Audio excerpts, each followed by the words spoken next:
আমি সর্বপ্রথম যেটা বলতে চাচ্ছি সেটা হলো আমার ছেলেকে আশুলিয়া থানার সামনে যেভাবে ভ্যানে স্তূপ করে রেখে আগুন দিয়ে জ্বালিয়ে দিয়েছিল, আসলে সেই মৃত্যুটা আমরা মেনে নিতে পারি না। আমার সন্তানের যে উপর দিয়ে। পাঁচজন না ছয়জনকে যে ভ্যানের উপর রেখে জি মারে। জি জি, আচ্ছা। আমার ছেলের নাম হলো সাজ্জাদ হোসেন সজল।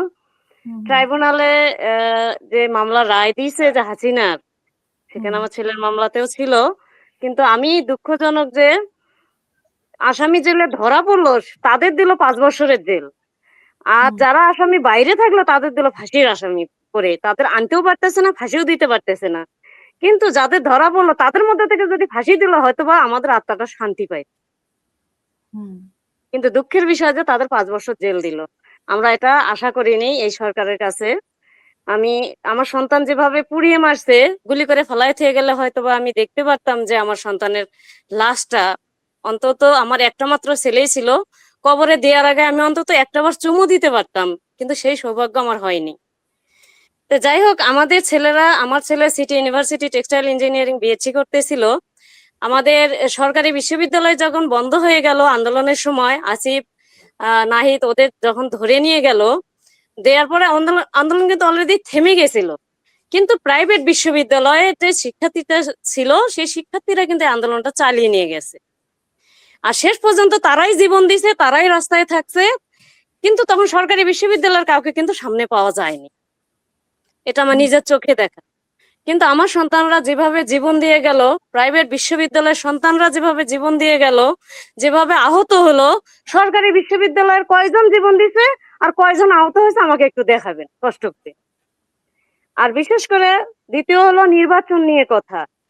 নির্বাচন আমরা চাই, কিন্তু সুষ্ঠু নির্বাচন চাই। আমার সন্তানরা যখন জীবন দিয়ে গেল, একটা গণ অভ্যুত্থান ঘটাইলো, গণ অভ্যুত্থান ঘটানোর পরে তারা তো চাইছিল সুন্দর বাংলাদেশের জন্য জীবন দিছে, কারণ আমি সজলকে ঘরে তালাবদ্ধ করে আমি আটকে রাখতে পারি নাই। ও শুধু একটা কথাই বলতো যে আম্মু, বাবা মা সহ রাস্তায় নামছে, তুমি আমাকে বাধা দিয়ে আটকাতে পারবে না। এই যে আমাদের একটা সন্তানদের যে আকাঙ্ক্ষা, সেই আকাঙ্ক্ষা আমাদের এই সরকার কি পূর্ণ করেছে?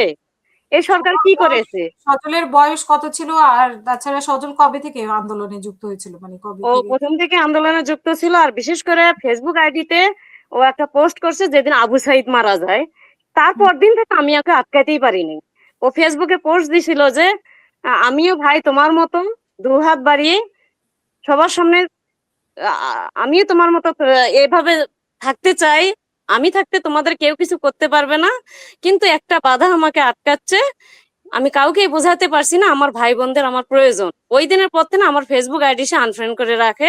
আমি দেখবো বিদায়, কারণ আমার একটা মাত্র ছেলে ছিল, আমি ওকে বাইরে যেতে দিতাম না। আর হুম ও বিবাহিত ছিল, ওর একটা মেয়ে আছে, 2 বছর 4 মাস বয়স চলতেছে, রানী। হুম এই তো একটা দেশের প্রতি ভালোবাসা দিয়ে গেছে। এই মায়ের কথা ভাবে নাই, সন্তানের কথা ভাবে নাই, স্ত্রীর কথা ভাবে নাই, বোন একটা আছে তার কথা ভাবে নাই, বাবার কথা ভাবে নাই। এই যে দেশপ্রেমিক, সে যে একটা দেশের জন্য জীবন দিয়ে গেল, এই জীবন দিয়ে সে কি পেল? সে পেল না তো সুন্দর একটা বাংলাদেশ। আজকে নির্বাচনে সবাই ব্যস্ত, কিন্তু এই শহীদ পরিবারগুলো, আমরা তো চেয়েছিলাম যে ডক্টর ইউনূস স্যার একজন বিপ্লবী সরকার হবেন, জুলাই আন্দোলনের সরকার উনি, তাহলে উনি সেই আমাদের মতোই আকাঙ্ক্ষা নিয়ে কাজ করবেন। কিন্তু সেই আকাঙ্ক্ষা থেকে আমরা কতটুকু পেয়েছি? আমরা কিন্তু কিছুই পাইনি।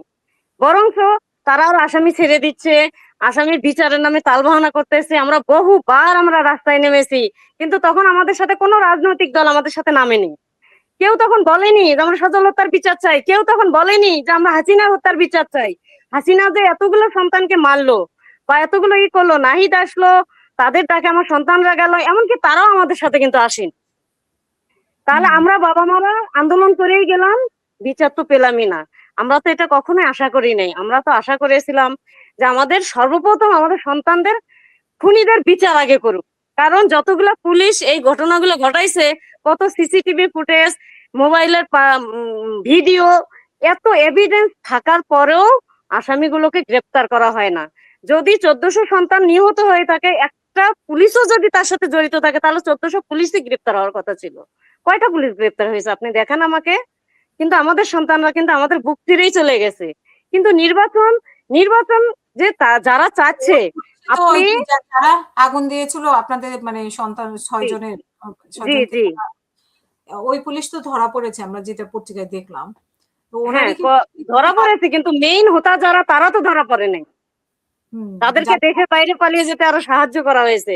কিন্তু নির্বাচন যে এখন করতেছে, কিন্তু আসলে কি একটা নির্বাচনের জন্যই কি আমাদের সন্তানরা জীবন দিয়ে গেছিল, নাকি সুন্দর বাংলাদেশ বিনির্মাণের জন্য জীবন দিয়ে গেছিল?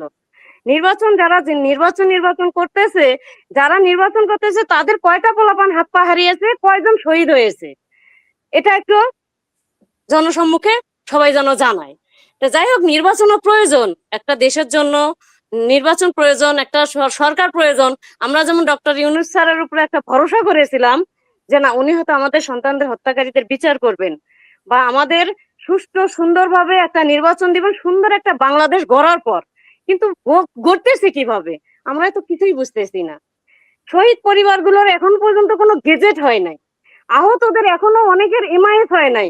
তারা এমআইএস এর জন্য এই দপ্তর থেকে ওই দপ্তরে যাচ্ছে, ওই দপ্তর থেকে ওই দপ্তরে যাচ্ছে, কিন্তু এই দেশের জন্য যে ওরা এই যে হাত পা হারালো, এই যে এত হলো, হওয়ার পরও তারা এমআইএস এবং গেজেট আজ পর্যন্ত করতে পারে নাই।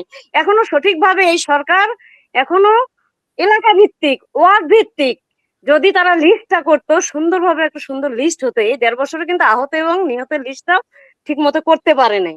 আর 71-এর কথা বলতেছে, 71-এর পরও গণঅভ্যুত্থান হয়েছে। 71 না হলে তো আমাদের দেশের অস্তিত্বই থাকতো না, হয়তো বা বাংলাদেশী নামই থাকতো না।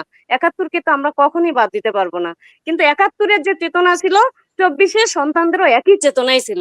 71-কে এই এত বছরে কেউ কিন্তু পুনর্গঠন করতে পারেনি, বরং আর ফ্যাসিস্ট গড়ে উঠেছে। তাহলে ফ্যাসিস্ট যদি এইভাবে গড়ে ওঠে, আর যদি 24-এর মতো সন্তানরা আবার জীবন দেয়, এই জীবন দিয়ে পরবর্তীতে যদি এই জুলাইকে কেউ ধারণ না করে, এই জুলাই যোদ্ধাদের যদি কেউ ধারণ না করে, আহতদের যদি